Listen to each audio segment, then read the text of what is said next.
Двојно е зголемен бројот на туристи на југоистокот во јули годинава во споредба со другите месеци од 2016. Според податоците на Државниот завод за статистика, 19.212 гости биле во овој регион, а во јуни имало само 7.533 туристи. Најмалку туристи имало во јануари, 5.587, а зголемување имало во март, кога тука одморале 8.090 туристи. Старите манастирски комплекси, водопадите и развојот на руралниот туризам, бајните и алтернативните услови за одмор го прават овој регион интересен за гостите. Во овој број влегуваат и гостите од Дојран, најмалиот езерски бисер во Македонија.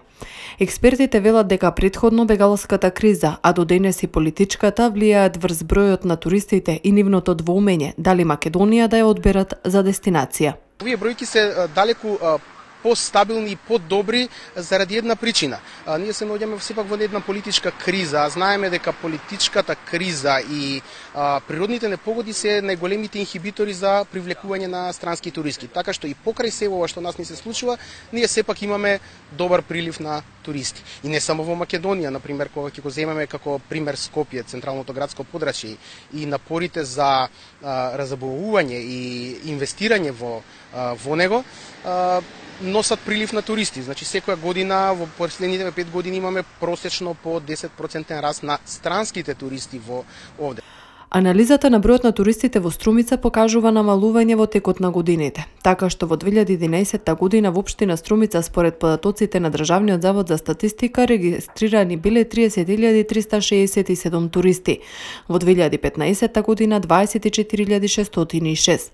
Во последниве 6 години најмногу гости во Струмичкиот регион имало во 2012 година, кога одмарале 34.467 туристи, а низ годините овој број континуирано се намалува за 1 до 2-3 илјади годишно.